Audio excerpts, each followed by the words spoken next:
1185화의 첫 번째 주요 장면은 예의를 배우는 부룩입니다. 이 장면은 단순히 부룩의 과거를 보여주는 것을 넘어 밀짚모자 일당에 도달한 측인 상디와의 흥미로운 대조적 성장 서사를 관통하고 있습니다. 두 사람의 출생과 성장 과정을 살펴보면 마치 거울을 마주보고 있는 듯한 정반대의 형태를 띠고 있습니다. 상디는 제르마라는 고귀한 왕가의 혈통으로 태어났습니다. 하지만 숨막히는 왕가를 탈출해 거친 바다의 해적이자 스승인 제프를 만나면서 격식보다는 실전과 야생에 가까운 거친 말투와 생존 방식을 체득하며 자랐습니다. 반면 부룩은 아무것도 가진 것 없는 거친 고아 출신이었습니다. 그러나 왕가의 종자가 되면서 오히려 뒤늦게 혹독한 귀족식의 에티켓과 신사로서의 매너를 학습하게 되죠. 여기서 재미있는 점은 이토록 정반대의 길을 걸어온 두 사람이 작중에서 신사적인 변태성이라는 독특한 공통분모를 공유하며 누구보다 죽이 잘 맞는다는 사실입니다. 상디는 거친 말투를 쓰면서도 기사도 정신과 부드러운 매너가 몸에 배어있고, 부룩은 뼈만 남은 애골의 몸으로 팬티를 보여주시겠습니까? 라는 해괴한 소리를 하면서도 늘 품위 있는 신사의 태도를 잃지 않습니다. 본질의 야성이 입혀진 상디와 본질의 교양이 입혀진 부룩. 성장 과정에서 신사다움과 거친 바다의 본능이 절묘하게 뒤섞인 두 사람이기에 그 특유의 신사적인 변태성마저 유쾌한 유대감으로 승화될 수 있던 걸로 보이죠. 다음 주요 장면은 구가 적혀있는 옷을 입고 있는 부룩입니다. 단순히 디자인처럼 진화해 스칠 수 있는 이 옷에는 오다슴이 아주 오래전부터 치밀하게 설계해둔 빌드업이 숨겨져 있는 걸로 보입니다. 이 구가 적힌 옷은 사실 완벽한 초면은 아닙니다. 과거 오다슴이 직접 그린 원피스 726화의 컬러 표지에는 밀짚모자 일당의 어린 시절과 성인 시절을 한 스케치 안에 함께 담아낸 일러스트에서 어린 부룩이 입고 있던 옷과 일치하는 디자인입니다.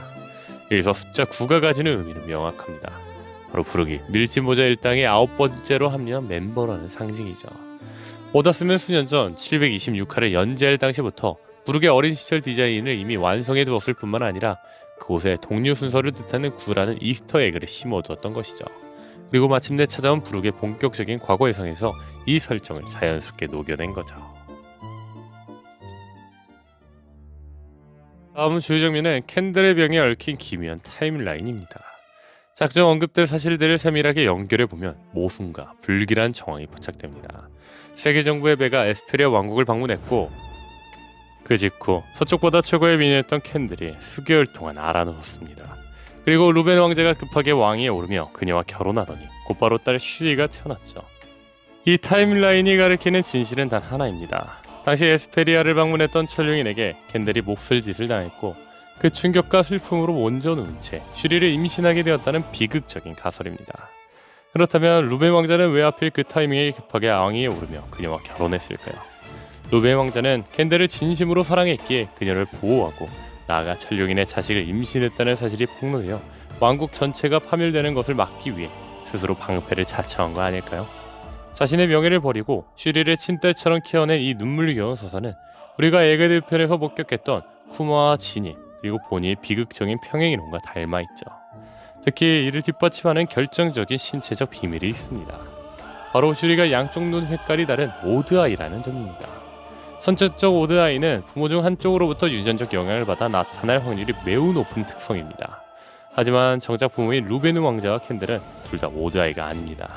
즉, 슈리의 오드아이는 두 사람에게서 물려받은 것이 아니라 당시 왕국을 방문했던 제3의 인물, 즉 천룡인이나 신의 기사단 고위 가부의 핏줄이라는 생물학적 증거가 됩니다. 실제로 작중에서 슈리는 루벤 왕자를 외모적으로 닮은 구석이 단 한 군데도 없죠. 저는 최근 영상을 통해 한 가지 가설을 말씀드린 적이 있습니다. 바로 캔들 단장이 세계정부 내부 출신의 최고위층 스파일지도 모른다는 이야기였죠.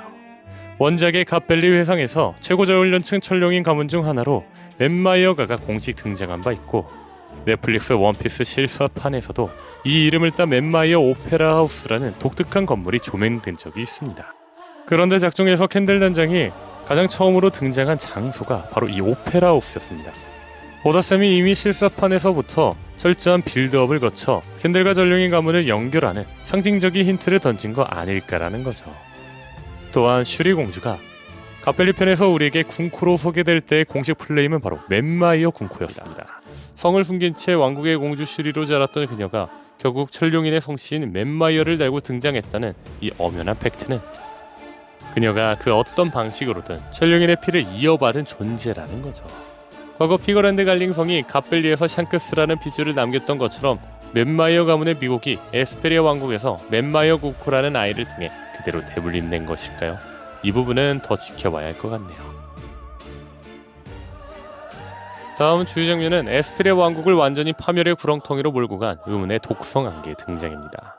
사건은 슈리의 15세 생일날 시작됩니다. 왕국 전체에 무려 반년이라는 긴 시간 동안 기괴하고 짙은 독성 안개가 깔리게 되는데 이것이 단순한 자연현상이 아니라는 증거가 곧바로 드러납니다. 섬의 유일한 버팀목이자 주술주품이었던 명품 악기들이 이 안개에 닿자마자 전부 썩어 문드러지기 시작한 것이죠.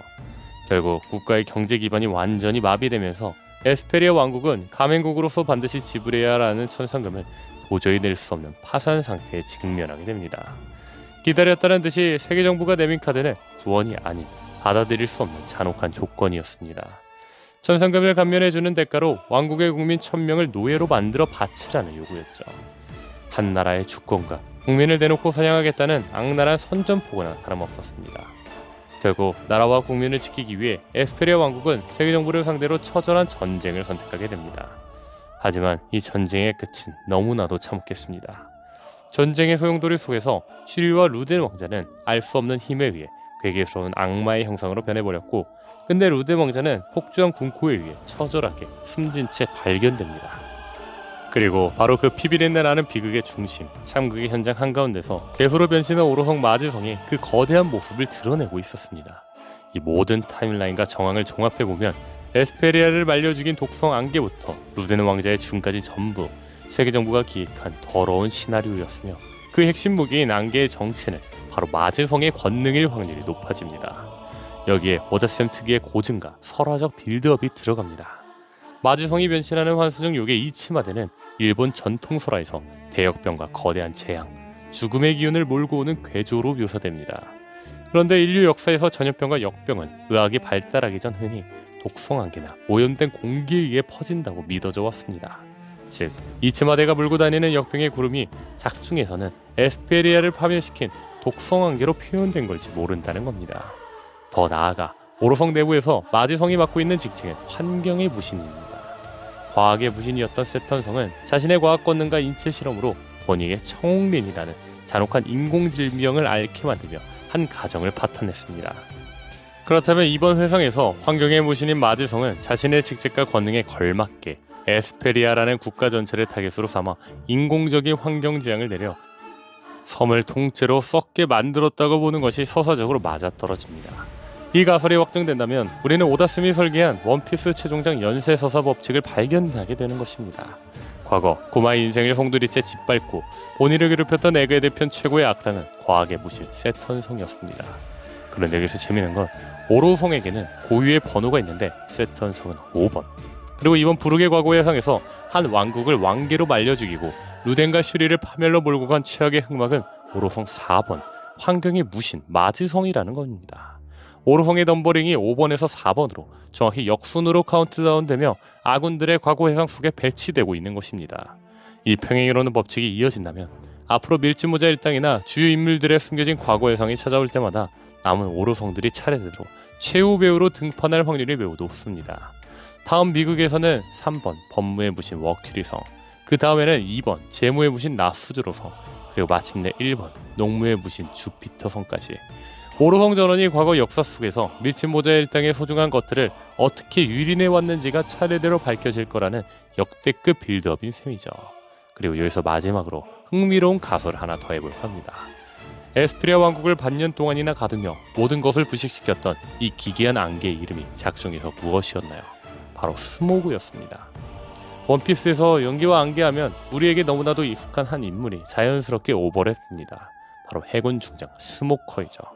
말장난과 이름의 연관성을 통해 힌트를 심어두는 오다스미의 성향을 생각해본다면 에스페리아를 파멸로 몰고 간 이 독성 안개는 어쩌면 스모커가 먹기 전 과거 뭉게뭉게 열매를 가졌던 선대 능력자의 능력일지도 모릅니다.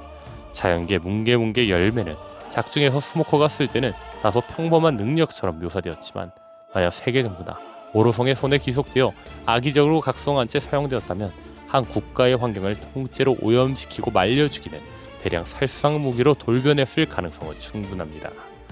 환경에 부신 마지성의 명령을 받은 선대 뭉게뭉게 열매 능력자가 에스페리아 상공에 거대한 독성 스모그를 살포해 국가를 파멸시켰다는 가설이죠. 과연 오다셈이 부르게 과거의 상을 통해 던진 이 스모그의 진짜 정체는 무엇일까요? 다음 주요 장면은 해군 대군을 상대로 홀로 전장을 지배하며 무쌍을 찍는 부르게 전투입니다. 앞서 언급했듯 세계정부는 천상금 대신 1000명의 시민을 노예로 바치라는 악랄한 요구를 해왔고 룸의 왕자는 국민을 지키기 위해 이를 단호히 거부하며 전면전을 선포합니다. 이 거대한 전쟁의 소용돌이 속에서 부룩은 홀로 전선에 나서 세계정부와 해군의 대군을 무참히 베어넘기는 엄청난 무력을 보여줍니다. 하지만 이 장면이 공개된 이후 일부 독자들 사이에서는 뜻밖의 지적이 나오기도 했습니다. 과거 슬러바크 편에서 좀비 류마에게 무력하게 패배하며 절망했던 부룩이 과거에는 군대 하나를 혼자 쓸어버릴 정도로 강했다는 게 말이 되냐. 이건 오다슨의 설정 오류 아니냐라는 의문이었죠. 다만 원피스의 설정을 깊게 파고들어보면 이것은 설정 오류가 아닌 오다슨이 정교하게 설계한 부룩의 심리적 방어 기제이자 서사적 장치일 수 있습니다. 원피스 세계관에서 모리아의 능력으로 추출된 그림자는 본체의 기술과 전투 반사 신경을 그대로 복사해 갑니다. 하지만 여기서 결정적인 차이가 있습니다. 그림자는 주인의 육체적 능력은 가져가지만 본체가 가진 심리적 트라우마나 공포, 슬픔 같은 정신적 방어 기제는 완전히 거세된 채 움직인다는 점입니다. 즉, 과거 에스페리아의 호위대장 시절 부룩이 구사했던 검술은 적을 확실하게 처단하는 치명적이고 무자비한 살인 검술이었습니다. 부룩의 그림자가 들어간 좀비 류마는 정신적 제약이 전혀 없었기에 그 잔혹하고 강력한 살인 검술을 100% 완벽하게 구사할 수 있었던 반면 부룩 본인은 어땠을까요? 부룩은 과거 에스페리아 왕국과 소중한 동료들을 끝내 지키지 못하고 전멸당했다는 깊은 죄책감과 정신적 트라우마를 안고 있을 확률이 높습니다. 이 끔찍한 기억 때문에 부룩 본인의 무의식은 과거의 파괴적인 살인 검술을 부활시키는 것을 스스로 거부하고 억누르고 있는 거 아닐까요? 그렇기에 스릴러바크에서 자신의 기술을 쓰면서도 망설임이 없는 류마에게 매번 패배할 수밖에 없었던 것이죠. 결국 1185화에서 묘사된 부룩의 무쌍 장면은 설정 오류가 아니라 부룩이 평생 가슴 깊은 곳에 묻어두고 차마 꺼내지 못했던 진짜 실력의 봉인이 풀리는 순간이라는 거죠. 그리고 이 과거의 기억은 현재 에그헤드와 최종장 국면에서 군코의 재등장과 맞물려 강력한 각성의 계기가 될 수 있습니다. 늘 동료들의 뒤에서 유쾌한 서포터이자 음악가로 나왔던 부룩이 마침내 최종전쟁에서 오로선과 세계정부의 최고 간부들에게 정면으로 대적할 만한 세계관 최강자급 파워업을 이뤄내는 빌드업. 오다스미의 1185화 부룩의 무쌍을 통해 던진 진짜 메시지는 바로 이 위대한 해골 검사의 화려한 부활 신호탄이 아닐까 생각이 드네요. 다음 주요 장면은 수련 도중 호위대장인 부룩에게 유유타를 먹이는 슈리 공주의 모습입니다. 부룩은 15살의 어린 슈리 공주와 대련을 하던 중 그녀의 기습적인 공격을 허용하고 깜짝 놀라며 이렇게 말합니다. 공주님, 움직이시는 걸 보니 마치 미래를 보는 것만 같군요. 이 대사는 결코 단순한 칭찬이나 빈말이 아닙니다. 슈리 공주가 불과 15살이라는 어린 나이에 원피스 세계관 내에서도 최정상급 강자들만이 도달할 수 있는 견문색 패기의 각성, 즉 미래 예지의 영역에 이미 발을 들였다는 것을 보여주는 명백한 복선입니다. 또한 방금 전 정황에서 확인했듯 과거의 부룩은 결국 약한 검사가 아니었습니다.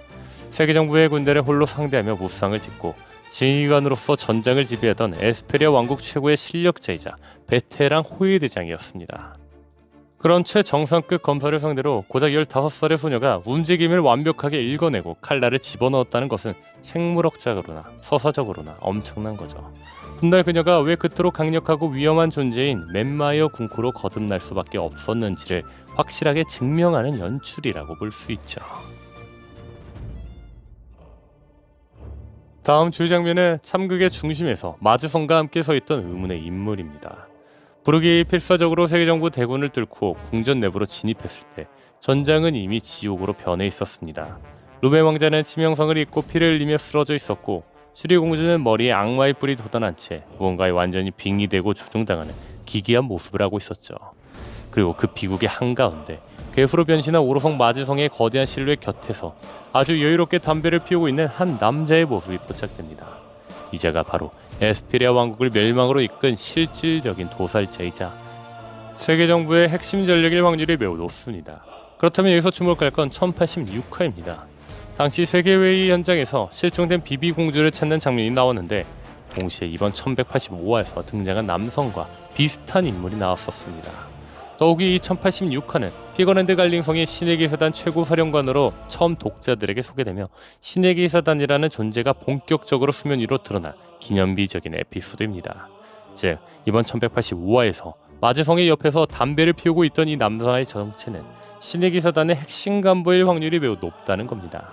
분명한 건 오로선과 함께 동행할 인문이라면 신의 기사단이라는 게 정설이겠죠.